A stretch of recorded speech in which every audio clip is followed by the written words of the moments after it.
DJ PK, it's 97.5 KSL Sports Zone. We are joined now by Eric Pincus. Eric, welcome back to the show. Thanks for having me. Happy to be here. As a national NBA writer for Bleacher Report, how blown away were you by the news the Lakers were getting sold?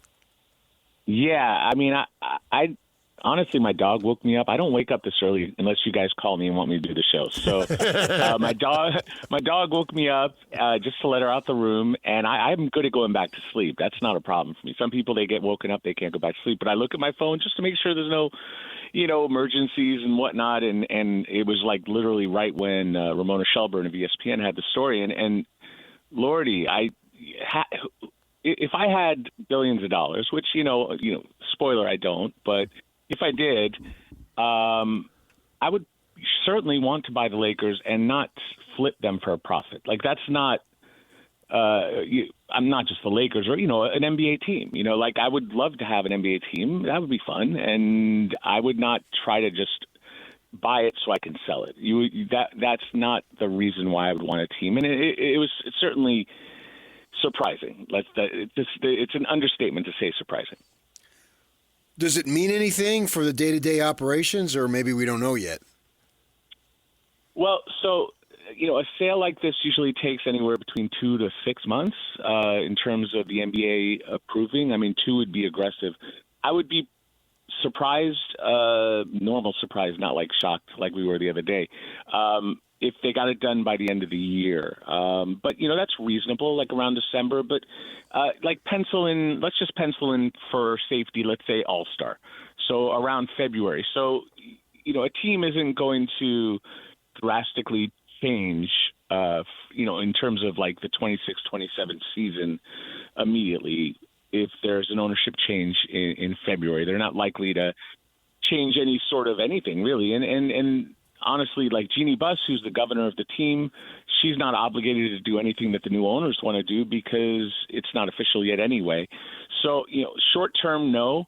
Long term, yeah. I mean, things were already changing, but I think key to the original sale to Mark Walter was an agreement that Jeannie Buss would run the team for 5 years. Now, that was met with a lot of skepticism, at least when I talked about it and wrote about it. People say, new owner, they just spent all this money to buy the Lakers. They're not going to let Jeannie run the team because they're going to want to run the team. But, at least talking to people, this was in the agreement. When the NBA announced the sale, they included that note in their announcement. I feel like at least I gave an over-under of like 3.5 years, and I took the over that Jeannie would run the team for a handful of years. So 4 or 5 years. Maybe she'd leave 1 year early, something like that.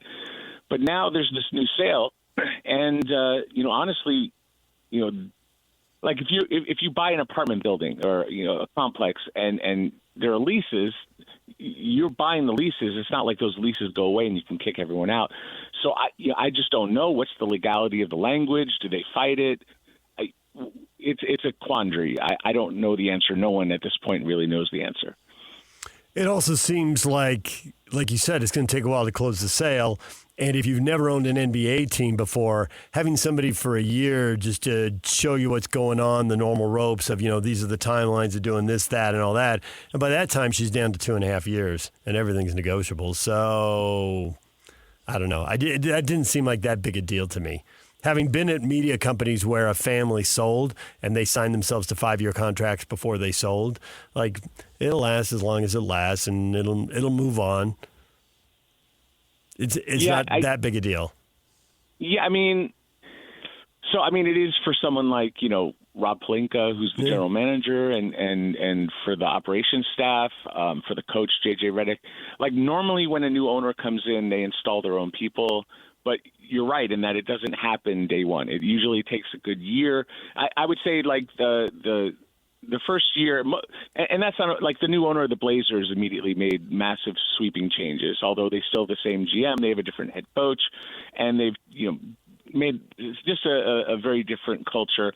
But yeah, usually it's a year of trying to figure out just the lay of the land. As you pointed out, like how does it function? Is it who's functioning well? But a lot of times they want to bring in their own basketball chief, the person who's going to make the primary decisions. And then, what we saw previously with the Lakers under Mark Walter is that the basketball operations staff didn't change, but they started to change over some of the business. They actually got rid of, I believe, 2 sections of media seating, which I'm not a fan of, but, I get it. Like, we had 108 and 114. I know 108 was gone for the playoffs, and I think they're selling them as seats. So, like, to raise more income, to make it more profitable, I get it.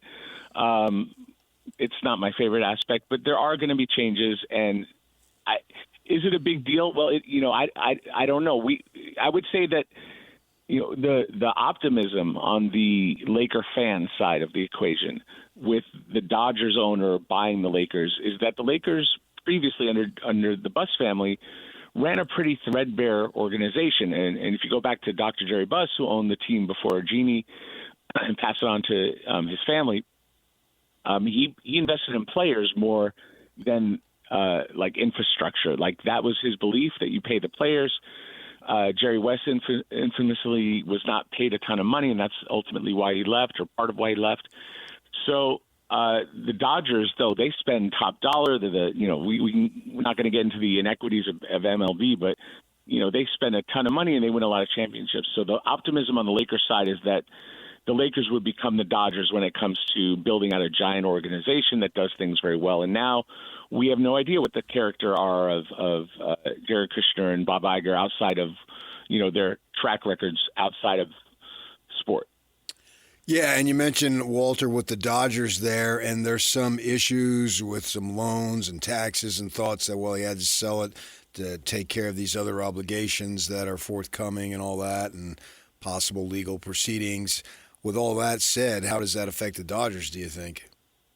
Yeah, it's a good question. I mean, we can go into, lots and lots of conspiracy theories without any sort of actual information. But what we do know is that there is an investigation into some of all that you alluded to. And so, we could say maybe, obviously Kushner, Josh Kushner is related to Jared Kushner, who is the husband of Ivanka Trump, who is the daughter of the President of the United States. So, the conspiracy theories are going to write themselves, and I have no information.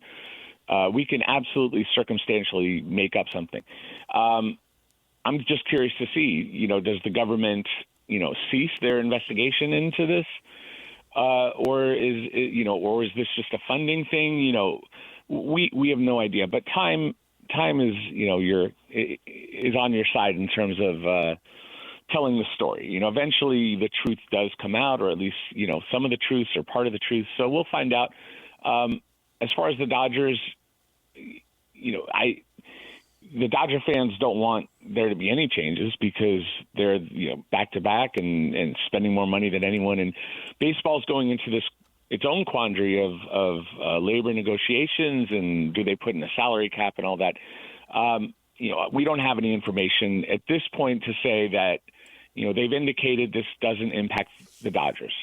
So I don't like to take things on face value. I'm a journalist. That's like literally kind of the opposite of what we do. But in the short term, without any additional information, I'll take it on face value.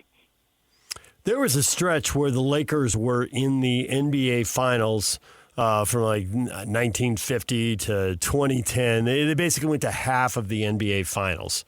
I mean, it was just amazing how often that club was showing up at the end. Now we've had about 15 years here where they've only been a couple of times. Do you have any sense with this new ownership if they can get back to being the Lakers and being dominant, or if this is good news for everybody else in the West who dreams of going to the NBA Finals and winning a trophy?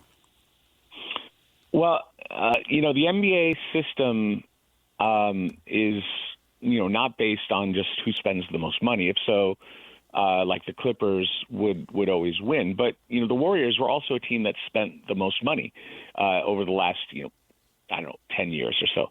And, basketball is so unique in that it's really, if you have the best player, or at least a top 5 player on the planet, you're likely to be at least in the running for a championship team going to the finals. So the Lakers had Magic Johnson, Kareem Abdul-Jabbar. They had Kobe and Shaq and Kobe and Pau. and then obviously, getting LeBron James. But they got LeBron James later, much later in his career, although, he's still 41, almost 42, and still pretty spectacular. They have Luka Doncic, and so Luka is among the top 5 talents in the league, and we could debate that and argue it. And if someone wants to say he's top 10 and not top 5, fine, but I would have a hard time finding someone to say he's lower than 10, at least offensively. He's not like this lockdown defender, to say the least, but he's an incredible scorer. So that they have that player suggests that they have an opportunity to stay at this level. But we're seeing parity. We've seen parity for about 8 years, which predates the current CBA with the aprons. And the aprons should, in theory, just sort of reinforce how difficult it is to build dynasties. So, the NBA has evolved. The league has evolved. I said the Warriors are one of the highest spending teams. That's not why they had the success they had. It was because they had Steph Curry, who is generational, multi-generational talent as far as shooter, the best we've really ever seen in the league. So obviously, if you're the Jazz fan, you need generational talent, and maybe that becomes Keontae George. Maybe he grows into that. You just go team by team. We don't know what Victor Wembanyama certainly seems to be that. We don't know what Cooper Flagg will be or AJ DeBansta. So that generational talent is the most important thing. Lakers have that, so they're at least in the running to become some sort of dynasty. But we're just not seeing dynasties right now in the NBA. As the sale proceeds along being official, how do you think it'll work now when decisions come up during the course of the season in terms of who's going to be able to make them? Well, that goes back to the agreement that Mark Walter had with Jeannie Buss, is that Jeannie's running the team. She's a governor. She's the one voting when it comes to, the Board of Governors and NBA decisions. He obviously has input and say, or, at least, it's still current tense because it's not a past tense thing yet. Jeannie is going to have, some interaction with the owner of the team and educate him on what their decisions are. But still, she trusts Rob Pelinka, and some people think he's great and some people don't. He's won a ring. He traded for Luka Doncic. So the resume is there. There's also other areas. He traded for Russell Westbrook and, did other things. And Russ has had a great career, and I'm happy for his retirement. But his pairing with LeBron James and Anthony Davis was a ill-fitting decision. So, but she trusts Rob to make these decisions and to build a team. And I don't know that the new owners, because she'll likely there will be a dialogue. I would imagine they'll be involved in understanding, but they don't have the authority to tell Jeannie at this point what to do and what not to do. So these things become sticky, and at least the Walter Jeannie decision was a partnership, and this is really being done without Jeannie's say. But equally, she'll want to have a relationship, I imagine, with the new ownership so that there isn't a conflict for her remaining 3.5, 4 years. So, yeah, these are, real questions that we don't have the real answers to. I don't know that Jeannie Buss has the answers to these questions. I don't know that Mark Walter does or the new owners do, let alone, us just chatting about it, a day removed from this crazy news. Man, the NBA is supposed to be quiet in August. Seriously. You were supposed to catch a break. Nah, it's a year-round job. I love it. We get the schedule, I think, today. And then I would like to say that we get the Kawhi news of whatever's going to happen with the Clippers in late August after the schedule. But, I can't promise you that. But that's usually when the bad news comes, late August. So, yeah, this has definitely not been a quiet summer for me and for the NBA fans. So I'm happy about it. I don't mind. I don't need a lot of vacation. My wife's cool with it as long as we get to see a movie or go out on a date here and there, we'll be all right. Well, Eric, we appreciate you waking up early, letting the dog out, and talking to us. Appreciate it. Who let the dog out? Eric did, okay, as it turns got out. it. Right. As it turns out. All right, thanks a lot, Eric. We appreciate it. All right, guys. Anytime. All right. Thanks. There's Eric Pincus joining us, national NBA writer for Bleacher Report, and it's kind of a local story for him since he started in L.A. Oh, yeah, he still lives there. Yep. Yeah, and it was a stunning story. It really was.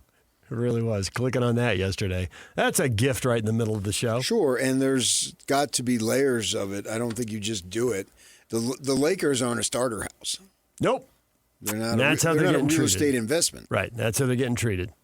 Yeah, it's bizarre. So there's lots of explanations and multiple things can be true. It's great to make $2.5 billion in 10 months of one investment. That's awesome.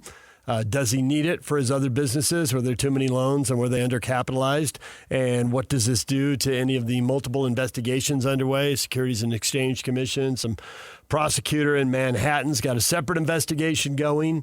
So there's all sorts of questions to answer and plenty of people trying to find the answers right now. Yeah, I think that in the best interest of the game, they've got to shut down the Lakers. It's just something you say at the end of the segment to entertain people. In the best interest of the NBA, they negated the Chris Paul trade, right? Oh, yeah. Yeah, and so in the best interest of the game, now you got these people with extremely deep pockets, and it's funny because, Walter was going to run the Lakers like he ran the Dodgers, which is win, win, win, buy, and that's not B-Y-E, it's B-U-Y, and now before he even got his name on a parking spot at whatever they're calling the arena downtown, they've changed it. You don't normally see that. We can understand what the Buss family was doing as the league progressed, and you needed deeper pockets and all that stuff, and then there you thought you got them, and then no, it has to reading people, and I think I saw some stuff in the LA Times about it. It just doesn't pass the smell test. No, there's got to be a lot there. And what does it mean? These two guys, Kushner and Iger, who are separated by about 40 years of age, interestingly, business partners, I guess, that they quickly pivot, and it made it sound like, well, they called Walter, hey, are you interested? Well, they're not just going to randomly call people. No. Who's interested in selling? No, there had to be some intel that they had to place the call in the first place. They'd heard stuff. Right. And then he says, yeah, we'll give you this. Oh, yeah, I'm in. It's a crazy, crazy story of a premier franchise in all of North American sports. DJ and PK, it's 97.5, the KSL Sports Zone. When we come back, everything you missed in this show next. Stay with us. 3, 2, 1. This is Scotty G and Coach Tim LeComb. For Utah, it's offense and maybe defensive line, but primarily the offensive line. And so I'm like, okay, maybe I got to dig a little deeper here. But honestly, the more I kept looking at it, the more I kept thinking, it really comes down to those two position groups. Can Utah have offensive linemen that can step up? I think the big question mark outside of the offensive line for Utah nationally is Morgan Scalley. Yeah. But nobody even talks about that around here because I think everybody has a real comfort factor with the way things looked in that bowl game, honestly. But the bottom line was they were sharp. They took advantage of opportunity more so than maybe a Whittingham team would. It felt like the guys were loose and ready to ball. That's like a sign. And then you hear all the stuff from the guys, how happy they are. Catch Scotty G and Coach weekdays from 10 to 2. Presented by Mountain Land Supply on 97.5, the KSL Sports Zone. Queen Carvania stood haloed by the morning sun. An army hung on her every word. My champions, I have sold my chariot on Carvana. 'Twas a lovely SUV, an inexplicably queenly offer. They're even coming to the castle to collect it. Tonight, we feast. An offer you can feast on. Sell your car today on Carvana. Pickup fees may apply. DJ PK, it's 97.5, the KSL Sports Zone. Time to get you up to speed on everything you missed in this show. All right, PK, Russell Westbrook, it is over. 18 NBA seasons, 7 different franchises. Could have played a 19th year. The Kings and Wizards both made offers to him, but he decided to hang it up. We talked about this earlier in the show, and I think we have reached the consensus. The listeners, the posters, you and I, he's going to the Hall of Fame. Yeah, I'm okay with it. MVP, 9 All-Stars, I think. Basically half his seasons in the league, he was an All-Star. And 10,000 assists, 25,000 points, the all-time triple-double leader. He is going into Springfield. Cool. Yeah. Long time in the league.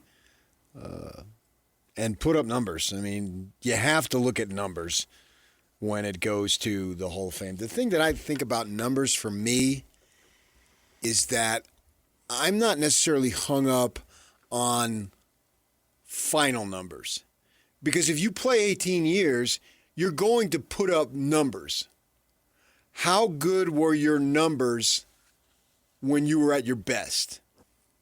And how long did you sustain that? Right. Now, obviously, you have to have some level of longevity. And I think baseball's done a good job on that, like Koufax. Mm-hmm. He said that he retired way early. He wanted to be able to live, and now he's 90, and he looks like he's 65. So he was right. So he didn't have the longevity of a Tom Seaver or somebody, just to name a name. But when he was at his best, and it wasn't just a blip, it was a good period of time, he was dominant. He had about 6 years where he was, if he wasn't the best pitcher in baseball, he was second or third. Never saw him pitch myself, but you look at the numbers and you could say, so they're pretty good about that. So I don't get caught up, he's got 25,000 points.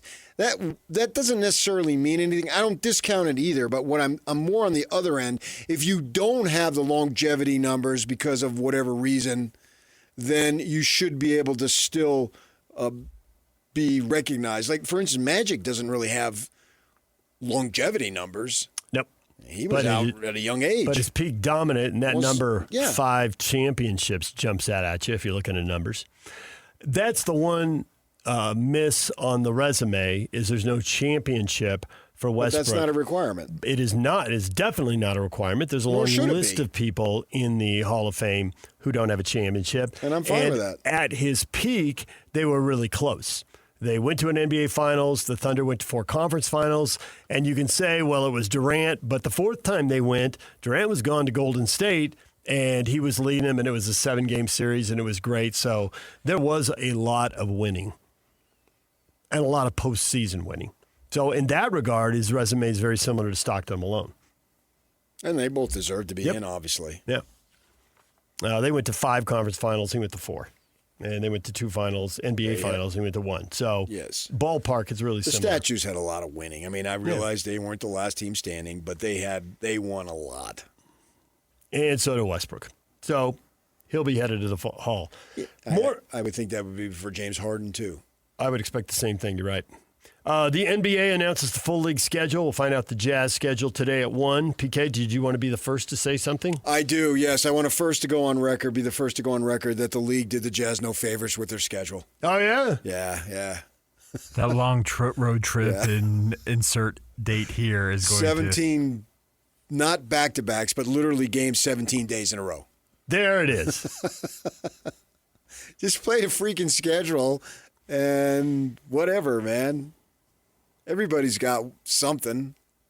And see where you stand in April. Hopefully there's an 83rd game, and away you go. See where you stand there. The baseball, Freddie Freeman falling into the dugout. How come as they build all these new stadiums, I guess it comes down to seats and views. You know, why isn't the dugout at ground level for player safety? I think that was the photographer well, wasn't it? Was it the photographer well? A lot of times those are adjacent to the dugout. Well, yeah, they're right. It's all one thing. In its essence, it is one thing. They may not have a roof, but I mean, you gotta know where you are too. Yeah. Scary moment. He says he's okay. They did take him out of the game eventually, but appeared to avoid serious injury there. Speaking of another Hall of Famer, Freddie Freeman. Yeah, I expect he'll end up in Cooperstown. Most definitely. Alex Bregman, not 1, not 2, 3 home runs in a game. First time in his 11-year career. The guy has been hot now for a couple of weeks here, and he powers the Cubs to a 12-6 win over the Nationals. It's just classic baseball. You know, he's been a pretty good player, but he didn't get off to a good start, and here we are, the season. We're deep into it now, obviously, and it just seems like this sport is the great it's the most truthful sport in terms of individuals. 162 games, you are who you are. You're hot, you're cold. But in the end, you are who you are. Yes. You have a great month. You have a couple lousy weeks. Right. It's what I've been counting on with the Padres, and we've slowly been seeing it. Like Machado's bad, and he may have a bad year, but he can't be this bad. And Well, sure enough, he's not this bad. He's had 3 or 4 weeks here, and all His the numbers. power numbers are good. Right, but he's getting timely singles and doubles, and it's like he had to. Well, I think RBIs is a power number. Right. So yeah, right. That is, if you've got a proven track record, that's why they go with these guys over and over and over again. And the Cubbies now joining the elite in the National League. They have they had a bad stretch as a team, but they've had a couple hot stretches as a team also. And now you look at it, here we are, 120 whatever games, 3/4 of the way through the season. There's 4 teams separated by 3 games at the top of the National League. Well, this is the closest they've been to the Brewers, I think, since 2-3 months ago is what I saw. They're 3 back thanks to a 3-game win streak, and the Brewers dropped 3 in a row to San Diego. Lost in extra innings yesterday. Field of Dreams tonight, Netflix 5:30. The Philadelphia Phillies and the Minnesota Twins out in the corn. So if you're looking for something, want to remember the movie, the romance of baseball, there's an August game for you, an event. Create something out of nothing. Good work. Is this the 3rd time they've gone out there? It's been 4 years. And they went down to Birmingham one year. Yeah, where Willie Mays played in old Negro League ballpark. Yeah. And then they also go to Williamsport. Williamsport and play a game there. Yeah. Yeah. These one-offs are good marketing. Oh, yeah. Well, I don't know if they're one-offs if they're every year. Okay, I was thinking one-off in a season, but yes. Yeah. Annual fixtures. And the kids There you go, thank you. love it. And baseball is the only sport that can tap into generational emotion, or nobody could do it as well of that, because every kid, even the kids who can't play and then go play soccer, they have thrown a ball. They understand what it is to have a catch. And if you can have a catch with your dead dad, that's even better. And he comes back, and then you have Spoiler friction. alert. What? Just in case you haven't seen the movie. Spoiler alert. It's only been out. The movie Yeah, I know, is I know. like The movie's 50 like 50. years almost. Wasn't it like 1988? Something like that. Yeah, I don't know. I Sure, remember ballpark. vividly where I saw it. And I remember vividly on Western Avenue in San Pedro, California, when I walked out, I was speechless. Oh, really? Yes. Because I viewed it as a son. Now I watch it, and I view it as a father, which is part of the reason I can't watch it anymore. Field of Dreams, April 21st, 1989. Yeah. Yours truly, 2 years old. It's been around for a while. So that makes it 37 years old 37 now. years old, yeah. Yeah. Classic baseball movie. If you build it, they will come. That line's been quoted a few thousand times. Yeah. We also have football, preseason football tonight. Lions, Bengals, Packers, Steelers, Colts, Pats, Cardinals, Raiders, Chargers, Texans, Titans, Niners. And PK, before I dismiss it, because yawn, I don't care about the preseason football, and we heard a quote from Aaron Rodgers. He plays, he doesn't play, whatever. He's 40-some years old. Yeah. But how many million watched that Hall of Fame game? They said 8. 8. It's a huge audience. So In college football, they're trying to get 4 to watch a big regular season game. And the NFL is getting 8 for a preseason game with mostly players you haven't heard of. A few you have. Got college reps, so you've heard of them. Well, I think that's where the colleges serve such an effective feeder system for the NFL, obviously, because I heard of Carson Beck. Yeah. I've heard of Carson Beck for several years now. Build the reputation, build the name recognition. Right. But at the same time, do I really care about the regular season? When it boils down, do I really, really care?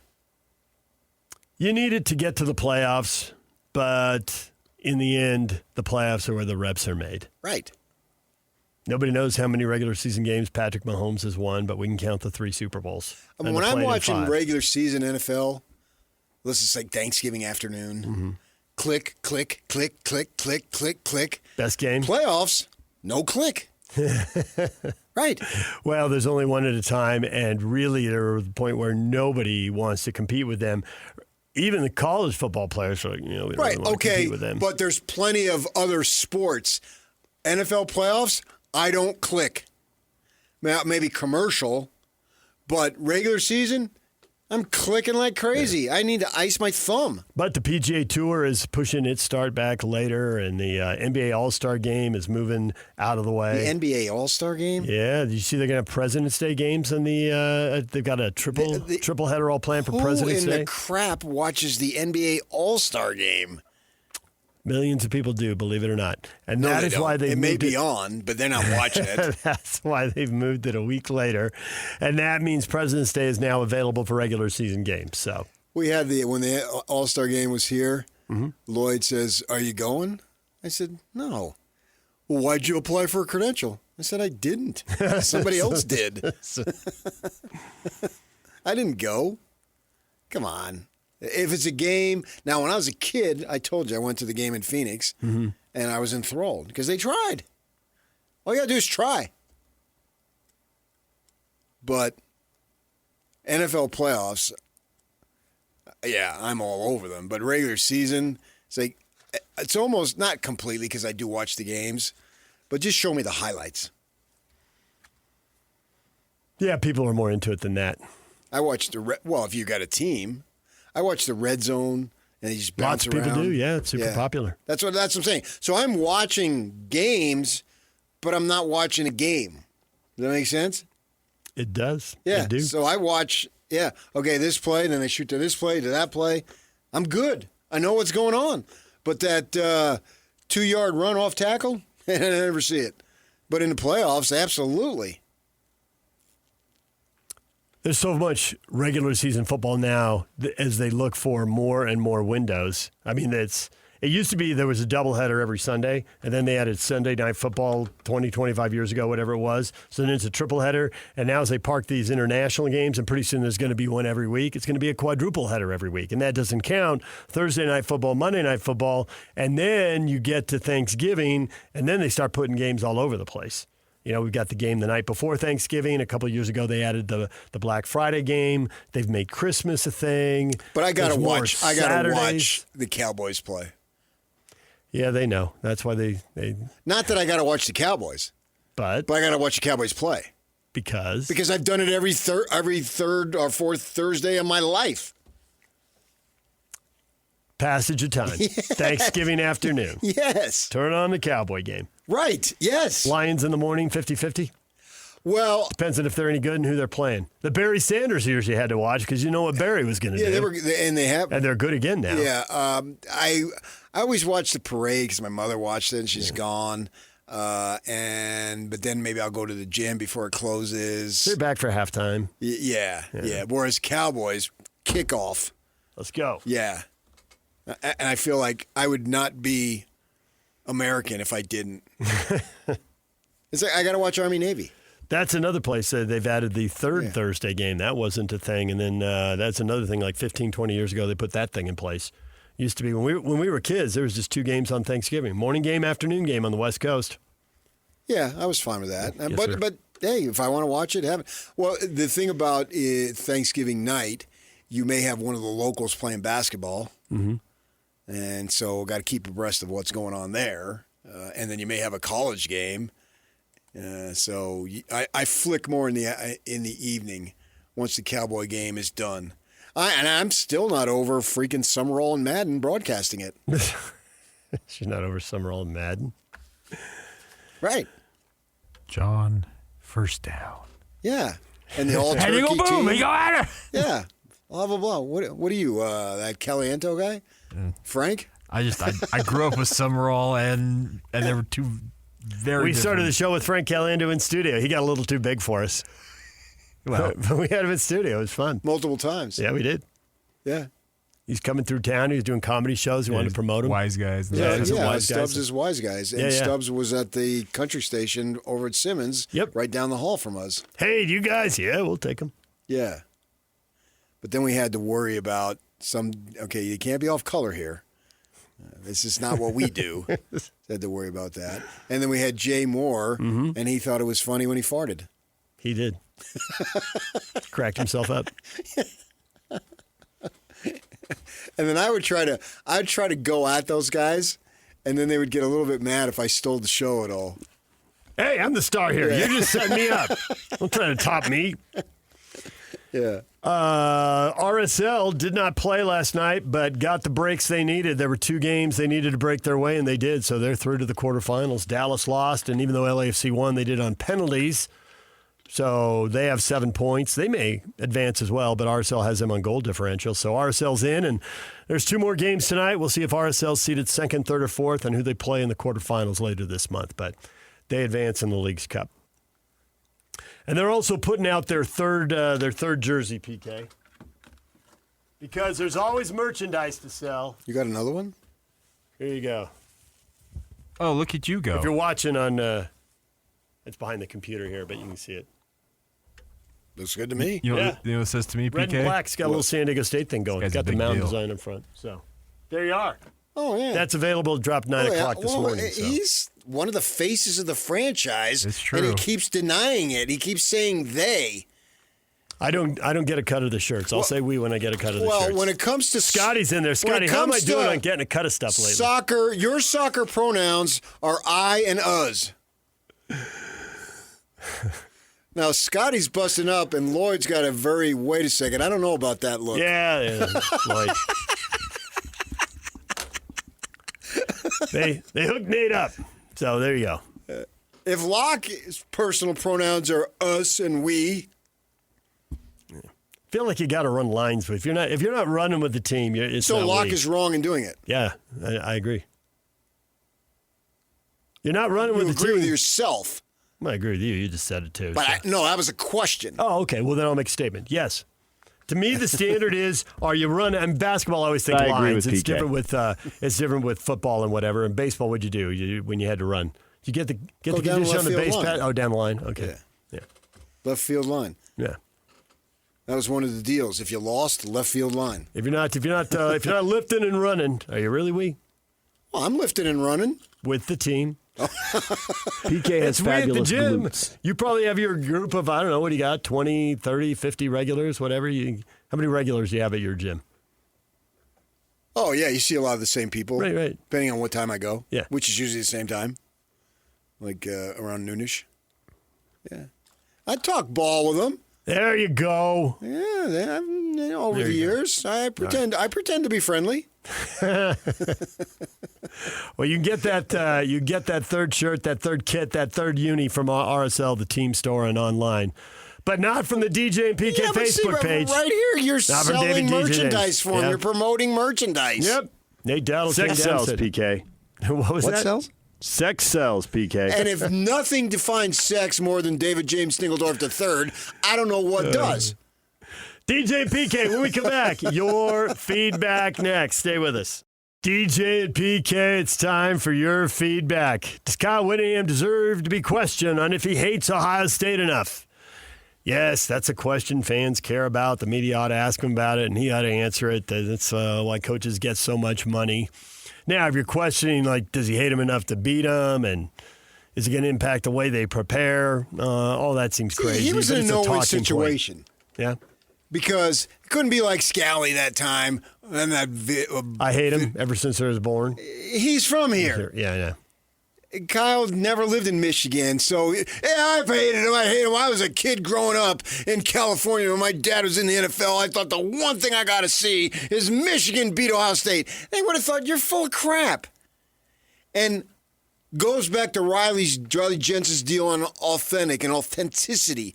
Well, Kyle is nothing if he's hyperbolic. Did I say that word? Mm-hmm. That's not who he is. So when he has real emotion, when he pushes over a chair, well, then that means something. So when you think about it, what was he going to say? Because if he said, oh, yeah, they would have said, you're full of it. Right? Nobody would have bought it. It would Right. have been unbelievable. So he had to. He said what he said because it's true. And then well, if I hate him more, is that going to help us win? That's a great line.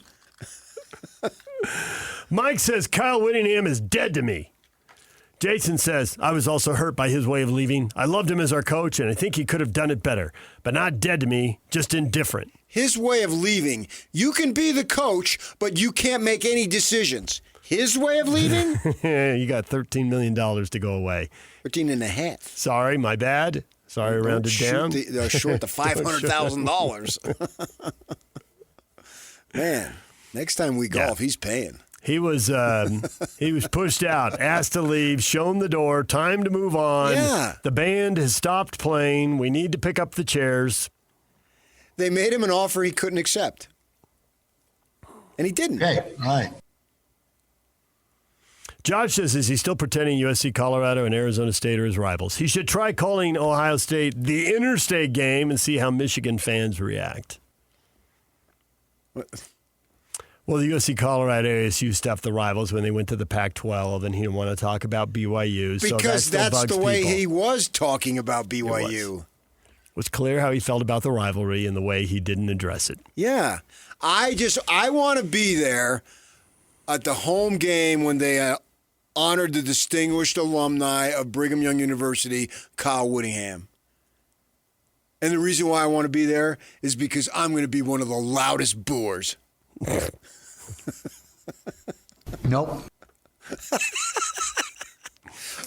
Will you say the letters BYU, Kyle? Nope.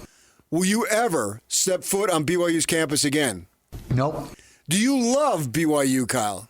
Nope. Having fun with this game yet? How about this one? Nathan, you guys sure cut Brando off real quick the other day when he was talking to you guys about how he believed this year was going to be a struggle for Whittingham. PK was silent, which in itself is a rare occurrence. And DJ then says, okay, we're out of time. Thank you, Tom. Why didn't you explore that more? Tom, it's Tim. Tim, man. He got excited. The O and the I are next to each other on the keyboard.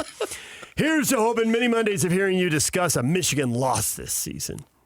Okay, so, Nathan, the one thing we don't do is cut Tim Brando off. He's a 3 or 4 question, 20-minute interview. You wind him up and you let Tim Brando go and you get out of the way. So, good luck finding us cutting Tim Brando off. So, is he a Ute or a Cougar? So now Cougars are going to hate Michigan? Is that where we're going with this? I'll have to click and see. Because I if never he's really a thought Cougar. about that. Now both Utes and Cougars might not like him? I just figured it was a Ute, but is it a Cougar? No, it looks like he's a Ute. He's got, well, it's hard to tell, but it does look like he's got more Ute stuff here. He's got some stuff that has both on it. He's here he is wearing red. Yeah, my guess is he's a Ute. So you're upset that they forced him out and it's his fault? Yes. Okay. Just as long as I understand the premise. That does seem to be what we're running into here.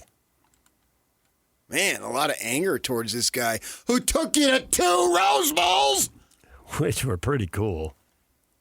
And an undefeated Sugar Bowl in which he beat Alabama and Nick Saban. Travis says he's the coach of Michigan, so ask away. I agree, Travis. Just don't be shocked by the answer. Thank you, Patrick.